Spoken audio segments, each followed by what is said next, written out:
안녕하세요. 마라나타 캐나다 교육교회의 드롬입니다. 오늘은 기독교의 기본 진리 96번째 시간, 벨직 신앙고백서 제35조 성찬에 관한 첫 번째 내용입니다.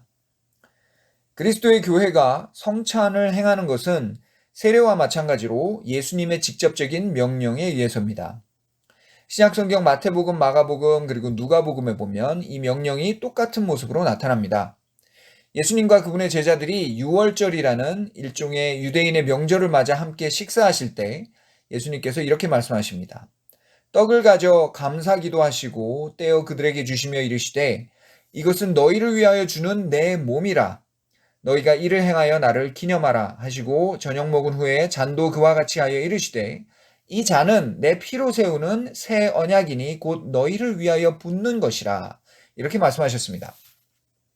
이때부터 초대교회 안에는 예수님께서 부활하신 주일에 함께 모여 예배를 드리고 또 함께 떡을 떼며 이 성찬을 행하는 모습이 성경에 계속 나타납니다. 그리고 후에 사도인 바울 역시 이 성찬에 대해 이렇게 가르쳐 줍니다.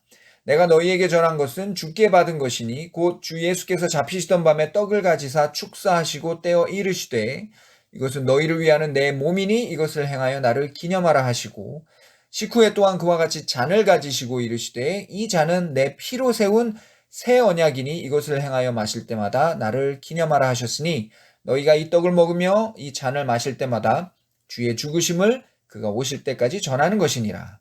이것이 바로 신약시대 교회가 행하는 성찬의 성경적인 기원입니다. 그렇다면 이 성찬의 의미, 즉 성찬을 행하라 하신 이유는 무엇일까요? 성례의 본질이나 세례의 의미를 살펴볼 때 이미 언급했듯이 모든 사람은 아담의 죄로 인해 세상에 태어날 때부터 이미 하나님 앞에 죄인입니다. 하나님 앞에 죄인이란 말은 그 영혼이 죽어 있다는 뜻입니다. 육신으로는 생명을 얻어 세상에 태어나지만 그 영혼의 생명은 죽어 있는 상태로 태어나는 영적 사사나입니다. 이것이 아담 이후 이 세상에 태어나는 모든 인류의 예외 없는 현실입니다. 그런데 이렇게 죽음의 그늘이 짙게 드리워진 세상에 하나님께서 참된 생명의 빛을 비추어 주십니다. 하나님의 은밀한 계획 가운데 어떤 사람들, 즉 모두가 아닌 몇몇의 어떤 사람들을 살려주시기로 결정하신 것입니다. 그리고 그 생명의 길로 바로 하나님의 친아들이신 성자 하나님 곧 예수 그리스도를 이 땅에 보내셨습니다. 따라서 그 예수님을 하나님께서 보내신 유일한 구원자로 믿는 사람은 비로소 죽었던 영혼이 되살아나 명실상부 영과 육이 다 함께 영원한 생명을 얻어 하나님과 함께 살아가도록 하셨습니다. 이것이 하나님의 구원 계획입니다. 이제 예수 그리스도를 구원자로 믿고 하나님께 나아오는 자에게 하나님께서 영원한 생명의 약속을 표하고 인치시는 그 첫 과정이 세례였습니다. 즉 세례는 믿는 자의 영혼이 다시 태어남을 가시적으로 보여주는 성례입니다. 영적인 재출산이라고 할 수 있겠죠. 그리고 그렇게 다시 태어난 갓난아이와 같은 신자의 영혼을 계속해서 먹이시고 기르시겠다는 약속을 다시 한번 표하고 인치시는 방법이 또 하나의 성례인 성찬입니다. 즉 성찬은 믿는 자의 영혼을 살찌워 가시는 하나님의 은혜를 가시적으로 보여주는 성례입니다. 그러면 신자의 영혼은 어떻게 자라고 살찌워 갈 수 있을까요? 일반적으로 사람의 몸은 음식을 먹고 영양을 흡수합니다. 밥도 먹고 고기도 먹고 채소도 먹고 물도 마시고 해서 몸에 필요한 여러 가지 영양소들을 골고루 섭취하게 되죠. 우리는 이 모든 육신의 음식도 하늘의 아버지이신 하나님께서 베풀어 주심을 믿습니다. 마찬가지로 사람의 영혼도 건강하게 자라나기 위해서는 양분이 필요한데 하나님께서는 이 영적인 양식 또한 아낌없이 베풀어 주십니다. 그것은 바로 그분의 아들이신 예수 그리스도입니다.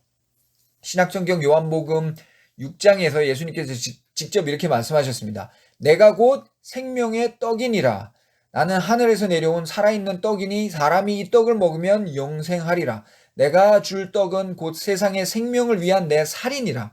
인자의 살을 먹지 아니하고 인자의 피를 마시지 아니하면 너희 속에 생명이 없느니라.